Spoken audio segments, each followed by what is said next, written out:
Hello, good morning class. Now today's topic is a gene regulation. तो हमारी body में gene कैसे regulate करते हैं, अपना कैसे प्रॉपर फंक्शन परफॉर्म करते हैं, उसके बारे में आज हम डिस्कस करेंगे।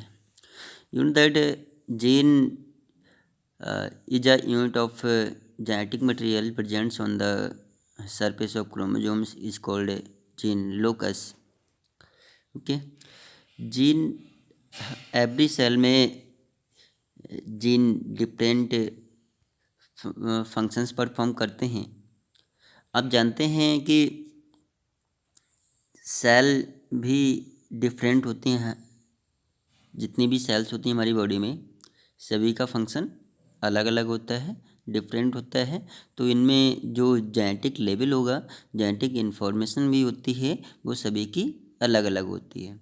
तो सबसे पहले हम देखते हैं कि हमारी जो सेल होती हैं, आप जानते हैं कि जो स्पर्म सेल्स, मान लीजिए these are sperm cell and it is both sperm and ovum cell. Okay, gametes.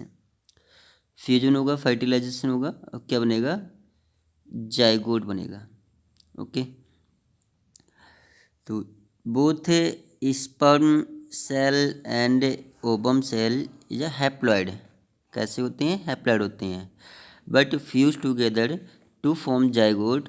And zygote always कैसा होता है? डिप्लॉइड होता है। ओके, तो जाइगोट से क्या बनता है? एम्ब्रायो बनता है। क्या बनता है? एम्ब्रायो। तो एम्ब्रायो आप जानते हैं, इनमें जो सेल होती हैं, एम्ब्रायो में जो सेल होती हैं, इनमें कैसे होंगी? Diploid in nature. क्योंकि जाइगोट्स, मान लीजिए ये क्या है? जाइगोट होता है। Zygote is a diploid. Zygote कैसे होते हैं? डिप्लॉइड होते हैं। इसमें डिवि माइटोसिस सेल डिवीजन होगा। माइटोसिस सेल डिवीजन होता है। और एक के मतलब एम्ब्रायो का फॉर्मेशन होगा, और एम्ब्रायो में सेल जो होती हैं वो कैसी होती हैं? डिप्लॉइड इन नेचर में होंगे। ओके, यहाँ पर क्लीवेज होता है, क्लीवेज से एम्ब्रायो बनता है। ओके, तो जो सेल होती हैं, सेल माइटोसिस सेल डिवीजन से दिखने में तो सभी सिमिलर हैं, लेकिन जैसे जैसे इनका सिलेक्शन होता है, इनका डिफ्रेंसिएशन होता है, तो वैसे वैसे ये अलग डिफरेंट फॉर्म में कन्वर्ट होती जाती हैं। जीन भी रेगुलेट होते रहते हैं। कैसे? अब हम जानते हैं हमारी बॉडी में बहुत सारे सेल ऑर्गन्स होते हैं। ऑर्गेनाइजेशन होगा हमारी बॉडी का, तो ऑर्गन्स में कन्वर्ट हो जाते हैं। जैसे लीवर सेल है, लीवर में लीवर सेल का फंक्शन अलग होगा। पैनक्रियाज है सेल ऑर्गन्स, पैनक्रियाज में जो सेल होती हैं उनका फंक्शन अलग होगा। नर्व सेल होती हैं, नर्वस सिस्टम, हमारी बॉडी का जो नर्वस सिस्टम होता है, इसमें जो नर्व सेल होती हैं उनका फंक्शन अलग होता है। तो हमारी बॉडी में जितने भी सेल, जितने भी ऑर्गन्स होते हैं, जितने भी ऑर्गन्स होते हैं, उनमें सभी में सेल डिफरेंट होती हैं, डिफरेंट फंक्शन परफॉर्म करते हैं। लेकिन आई कहाँ से है? जाइगोट से ही फॉर्म हुई है। जो सेल बनी हैं, डिफरेंट डिफरेंट सेल्स आई हैं, डिफरेंट सेल और डिफरेंट ऑर्गन्स बने हैं, वो किससे बने हैं? जाइगोट से तो बने हैं। तो जाइगोट में जीन एक टाइप का ही है। जाइगोट में जो जीन होगा वो सभी सेल में जीन होगा। जाइगोट में जो भी जीन होगा, जिस टाइप का जीन होगा, तो ये जीन हमारी बॉडी में जितने भी सेल होंगे, जितने भी ऑर्गन्स के जो सेल होंगे, उन सभी में जीन होगा, एक ही सेम टाइप का जीन होगा।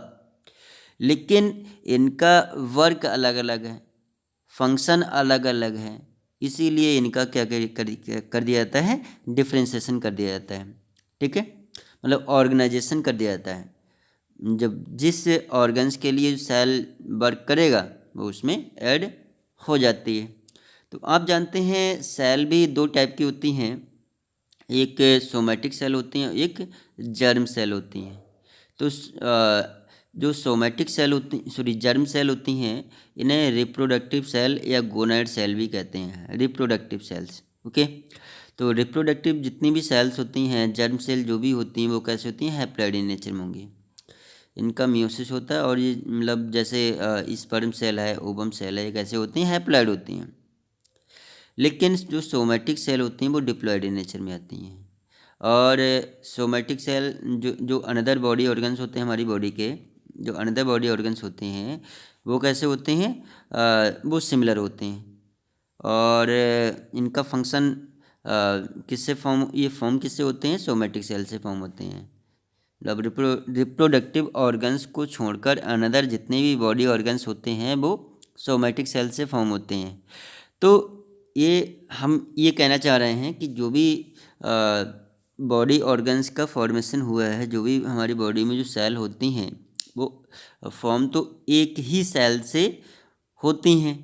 एक ही सेल का से सेल डिवीजन होता है, बहुत सारे सेल ऑर्गन्स बन जाते हैं, लेकिन जीन तो एक ही होगा, जीन एक होता है, तो इनका डिफ्रेंसिएशन हो जाता है, सेलुलर ऑर्गेनाइजेशन हो जाता है। ठीक है, बॉडी ऑर्गेनाइजेशन। तो और बॉडी में जो भी या बॉडी ऑर्गन्स जो भी होते हैं, सभी का डिफरेंट अलग अलग बॉडी ऑर्गन्स होते हैं, और अलग बॉडी ऑर्गन्स में सेल डिफरेंट होती हैं, उनका फंक्शन भी डिफरेंट होता है। ओके, तो इस टाइप से हम समझ सकते हैं ये फॉर्म तो एक ही जगह से हुई हैं, लेकिन इनका फंक्शन डिफरेंट है, अलग अलग है। ठीक है, लेकिन इसमें जीन एक ही होगा। ओके स्टूडेंट्स, तो ये हम कहना चाह रहे हैं। तो आप जानते हैं जो अगर बात करते हैं डिफरेंट लेवल की बात करते हैं, प्रोटीन का सिंथेसाइज कैसे होता है, जीन कैसे रेगुलेट करते हैं। ये जो डीएनए है हमारी बॉडी में क्या होता है, आप जानते हैं डीएनए होता है।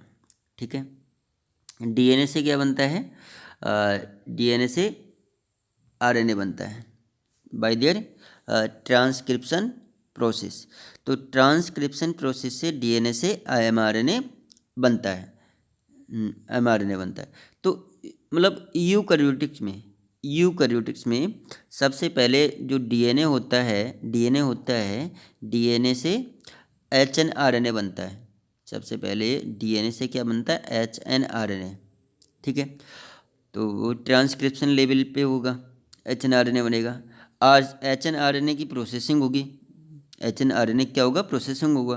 प्रोसेसिंग में क्या होगा, आरएनए प्रोसेसिंग होगा। तो उसमें इंट्रॉन जो होते हैं वो रिमूव होते हैं, जीन स्प्लाइसिंग, आरएनए स्प्लाइसिंग होता है।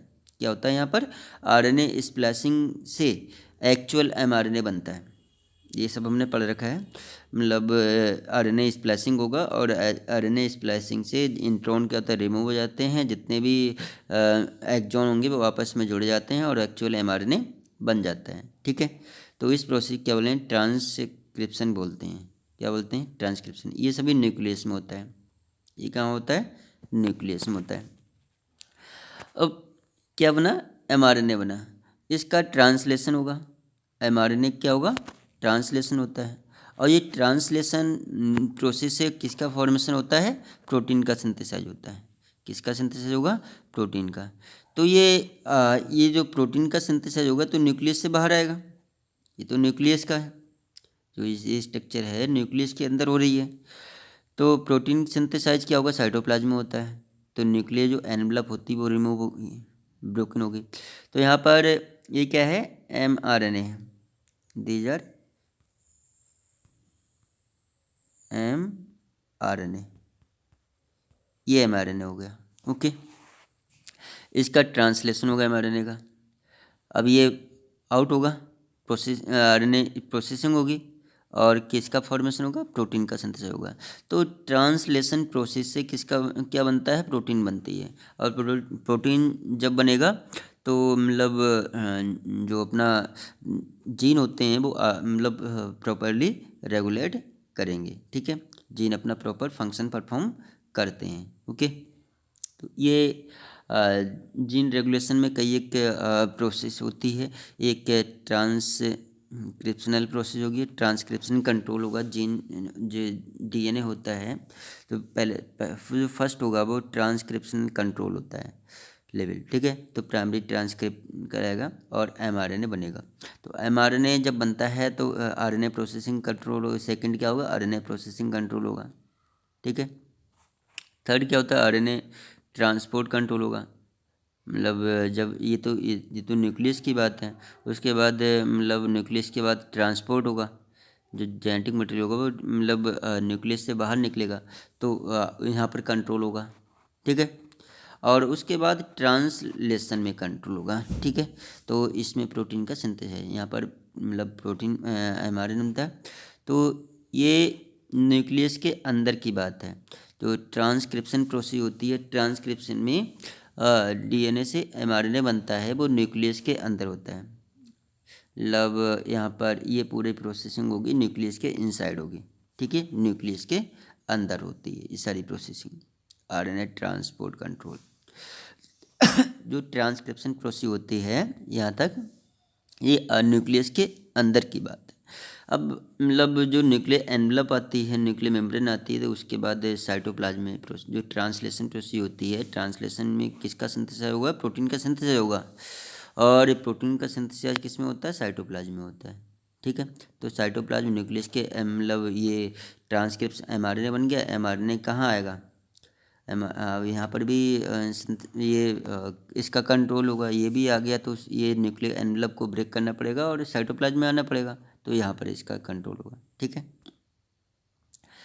तो ये हम देखते हैं कि the meaning of gene regulation. Gene regulation का मीनिंग क्या होता है कि मैंने आपको बता रखा है कि जो सेल होती हैं वो एक ही सेल से बहुत सारी सेल का फॉर्मेशन होगा, सेल ऑर्गेनेल्स बनते हैं, डिफरेंट अलग अलग हो जाते हैं, लेकिन उसका जो जीन होते हैं वो एक ही टाइप के होते हैं, वो रेगुलेट करते हैं अपने आप को। और एक के जो जीन होता है उतने ही अमाउंट्स में अपना प्रोटीन को सिंथेसाइज करेगा जितनी उसकी आवश्यकता होती है, उसके बाद ये ऑफ हो जाता है। मतलब जिस ऑर्गन्स को जिस ऑर्गन्स को जितनी भी प्रोटीन की आवश्यकता होगी वो अपने आप को एक्टिव करेगा और एक्टिव करके प्रोटीन को सिंथेसाइज करेगा, और उसके बाद क्या होता है, उसको ऑफ कर देता है, ठीक है। तो ये एक्टिविटी जीन या जीन रेगुलेशन इसका।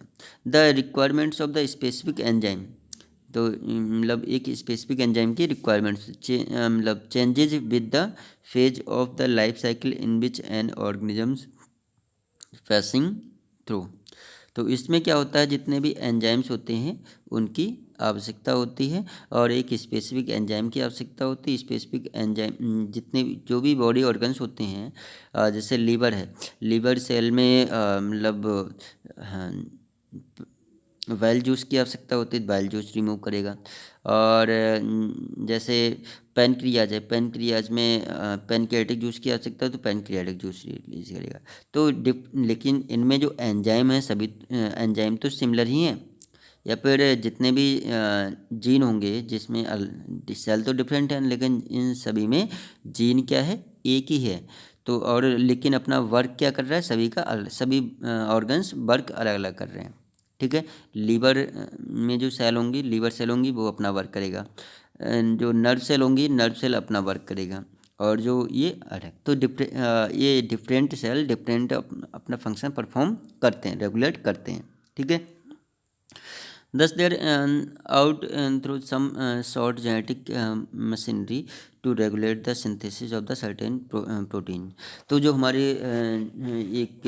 हमारी जो ऑर्गन्स है, हमारी जो मशीन है, एक पर्टिकुलर टाइम में पर्टिकुलर एंजाइम या फिर जीन को रेगुलेट करती हैं और अपना प्रोसेस परफॉर्म करते हैं।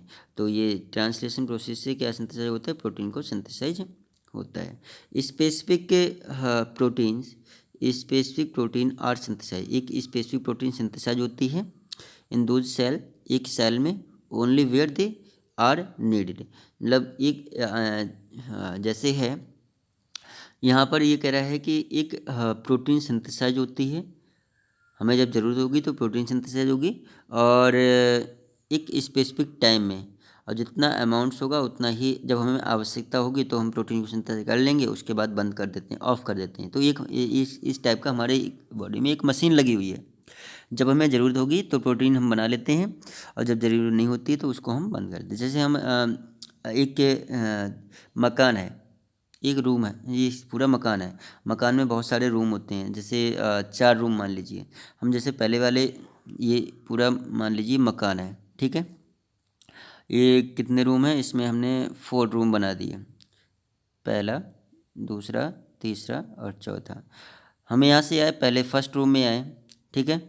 तो हमारा एमसी बॉक्स लगा हुआ है, तो हमें ज़रूरत है, पहले रूम में जा रहे हैं तो इसको लाइट को हमने क्या कर दिया, ऑन कर दिया। इसको हमने ऑन किया तो इस वाले में लाइट जल गई। ये सारे सभी में क्या है, ऑफ है, लाइट सब बंद है सभी में, ठीक है। अब इसको जब बाहर निकले तो इसको हमने बंद कर दिया, जब हमें आवश्यकता हुई तभी तो इसको ऑन किया, जब आवश्यकता नहीं हुई तो इसको हमने बंद कर दिया, ऑफ कर दिया। अब यहाँ से हम दूसरे रूम में गए, ठीक है, हमें इसकी आवश्यकता हुई तो इसको हमने ऑन कर दिया, इसको बंद कर दिया। इसी टाइप से हमारी बॉडी में एक मशीन लगी हुई है, एक सिस्टम लगा हुआ है, जिस चीज़ की हमें जितनी भी आवश्यकता होती है उस चीज़ को हम उतना ही सिंथेसाइज करते हैं, और उसके बाद हम इसको बंद कर देते हैं। तो एक के क्या है, जीन अपने आप को जो होते हैं, हमारी एक मशीन लगी हुई है बॉडी में, एक जो भी सिस्टम लगा हुआ है वो अपने आप को एक टाइमली वर्क करता है, ठीक है। तो आप पर्टिकुलर प्रोटीन सिंथेसाइज, एक पर्टिकुलर प्रोटीन सिंथेसाइज होगी ओनली एट द टाइम, ठीक है। जिस टाइम हमें जो भी आवश्यकता होती है उसे मतलब हम सिंथेसाइज कर लेते हैं, बनती है, और it need by the organism, organs को, और जिस ऑर्गन्स को हमें जिस चीज़ की आवश्यकता होती है उसको सिंथेसाइज करते हैं। Only required amount of protein, अब जितनी हमें ज़रूरत होगी उतना ही हम लेंगे, और उतना ही हम बनाते हैं, उसके बाद क्या होता है, उसको ऑफ कर दिया जाता है, वो मशीन, वो सिस्टम उसको बंद कर देगा। अब मान लीजिए हमारी बॉडी में जितना हमें इंसुलिन की आवश्यकता होगी, और इंसुलिन एंजाइम जो होगा वो रिलीज करेगा और उसको बंद कर देगा। अगर ज़्यादा अमाउंट्स में रिलीज होगा तो ज़्यादा हमारी बॉडी के लिए इफ़ेक्टिव हो जाएगा, ठीक है। तो ये प्रॉपर अमाउंट्स में रिलीज करता है, प्रॉपर अमाउंट्स में जितनी बॉडी के लिए आवश्यकता होती है उतनी वो ऑब्जेक्ट या वो सब्सटेंस रिलीज करेगा, उसके बाद वो अपने आप को ऑफ कर लेता है, ठीक है। तो ये पूरा सिस्टम लगा हुआ है हमारी बॉडी में। At any given time, at the particular time certain set of gene are switched on condition. तो ये मतलब एक पर्टिकुलर टाइम में, पर्टिकुलर टाइम में ही जब ज़रूरत होती है तो स्विच ऑन हो जाता है, और अपना वर्क किया, और उसके बाद क्या हो जाता है, उसको ऑफ़ कर देते हैं, ठीक है।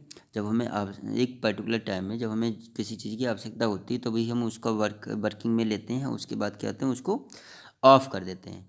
तो ये कह रहा है particular time certain set of gene are switched on condition, जब ज़रूरत होती है तो स्विच ऑन कंडीशन में जाते हैं, and other are switched off condition, दूसरा स्विच ऑफ। जैसे स्विच ऑन होगा तो जीन एक्टिव हो जाएंगे, जैसे हमने बटन दबाया तो बिजली चल जाएगी रूम की, और तो जीन क्या होते हैं, रेगुलेट हो जाते हैं, और जब हमने स्विच ऑफ किया तो जीन क्या होता है, इनएक्टिव फॉर्म में जाते हैं, ठीक है। तो जीन क्या करते हैं, रेगुलेट करते हैं अपने आप को। तो ये मतलब एक हाँ एग्जाम्पल है।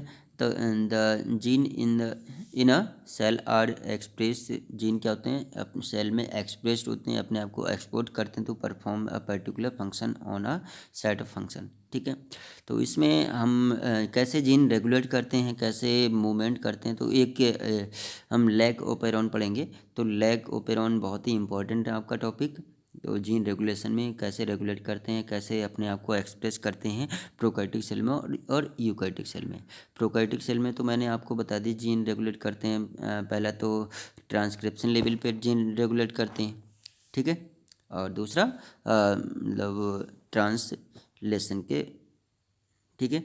तो यहाँ पर जो जीन का रेगुलेशन होता है, डिफरेंट लेवल में जीन का रेगुलेशन होता है, ठीक है। तो यहाँ पर जो यूकैरियोटिक सेल की बात कर रहे हैं, यूकैरियोटिक सेल, ठीक है। यूकैरियोटिक सेल में मतलब जीन का रेगुलेशन होता है वो डिफरेंट लेवल में होता है। ओके, तो चलो हम यहाँ पर देख रहे हैं in eukaryotes the regulation could be express at, तो ट्रांसक्रिप्शन लेवल, पहला क्या मैंने बताया, ट्रांसक्रिप्शन लेवल पे जीन रेगुलेट होता है। प्रोसेसिंग लेवल, मतलब प्रोसेसिंग में क्या होगा, एचएनआरएनए बनता है और जीन स्प्लाइसिंग होगा तो एक्चुअल एमआरएनए बनता है, ठीक है। प्रोसेसिंग लेवल तो आरएनए प्रोसेसिंग होगा और एचएनआरएनए बनेगा, ठीक है। स्प्लाइसिंग होगा, स्प्लाइसिंग होगा तो एक्चुअल एमआरएनए बनता है। ट्रांसपोर्ट मतलब mRNA nucleus to the cytoplasm, तो ये कहाँ चले जाएगा, साइटोप्लाज्म चले जाएगा। और उसके बाद ट्रांसलेशन लेवल पे, ठीक है। तो इस टाइप से मतलब किसकी बात कर रहे हैं, इन यूकैरियोट्स की बात कर रहे हैं। प्रोकैरियोटिक सेल में मतलब लैक ऑफ ऑन होता है और स्विच ऑन होता है, स्विच ऑफ होता है। वो कैसे होता है उसको हम मतलब नेक्स्ट लेक्चर में स्टार्ट करेंगे। Okay, thanks students.